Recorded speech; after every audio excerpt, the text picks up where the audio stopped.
Okay, so this is a review of the Salomon Supercross Blast as opposed to the Supercross and as opposed to the Speedcross. The difference between this and the Speedcross is this is a much more built up shoe, much less low profile. It has a 10mm heel drop. The difference between this and the first revision of this shoe, which was just called Supercross rather than Blast, is you've got the addition of these extra pieces stuck on the shoe, and I think otherwise this is more of a point, and there would have been another one of these pieces of webbing going across that's now been removed because of that patch there. And so the reason they've put this patching in here is because there seems to have been an issue where there was a hole forming. It happened to me, and mine had to be replaced on warranty for these shoes. And when the hole started forming at around about 150 miles, it just went bigger and bigger and bigger across.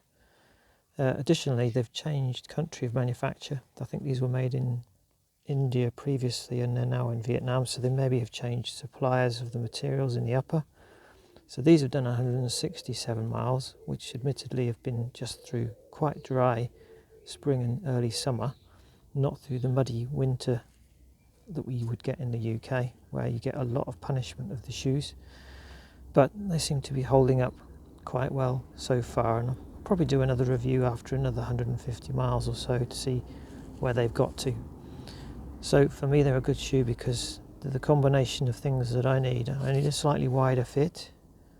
The Supercross is wider. The Speedcross is too narrow for me. I couldn't wear them. They're 10mm heel to toe drop, and I seem to just get calf injuries if I don't have 10mm drop. Again, the Speedcross is less drop than that, and it's got a nice aggressive outsole, which is just slightly less aggressive than the Speedcross. So it's a good combination of those three things. Nice convenient little drawer cord for the laces, which you just pull in, and instead of having like a little place to tuck it, you've got this elastic piece here that you can put the end through, and it's absolutely fine. You just tuck it through once and again, otherwise you have too much excess lace flapping about.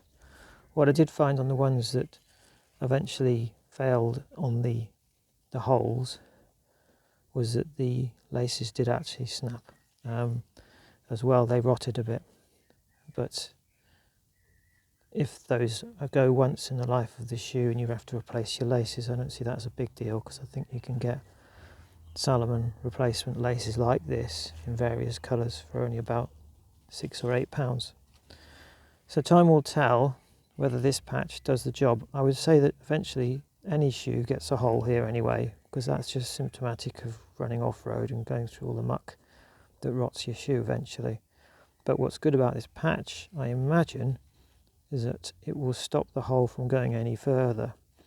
I've got an old pair of Mizuno Wave Harriers which I wear very occasionally because I can't wear them every day. They're too aggressive for everyday wear, and they have something that kind of has a bit of webbing that goes across this point, and they have holes, but they don't go any further because of the webbing that's there.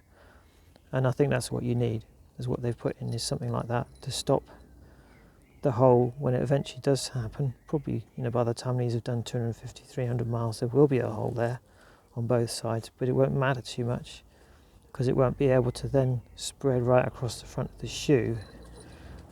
So on the whole, very happy with them. Salomon, if you're looking at this video, I love the colour. The olive night is the colour of this green here.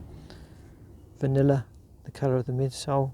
It's a really nice colour scheme, and this slightly camo effect on the underneath as well, the black and the green together. It's a really nice colour. I hope they keep making that colour, so when I replace these it would be nice to have the same colour. I have read people criticise this heel area, that it aggravates their Achilles. I think that depends on the running style and the person's foot shape or whatever. It doesn't affect me, I don't even notice it, so I find it to be fine. I run fields, woods, mud, roots, rocky moorland, everywhere, very hilly, find them absolutely great. The only thing I would say with these laces as well, sometimes they do loosen off slightly, and you do have to just pause for a second just to tighten them a little bit, maybe once in a run, but not again. That's just one little criticism of that, but otherwise, pretty good shoe, and time will tell whether that whole issue is really truly fixed. But for 167 miles, they don't look very well worn yet, do they? Look pretty good.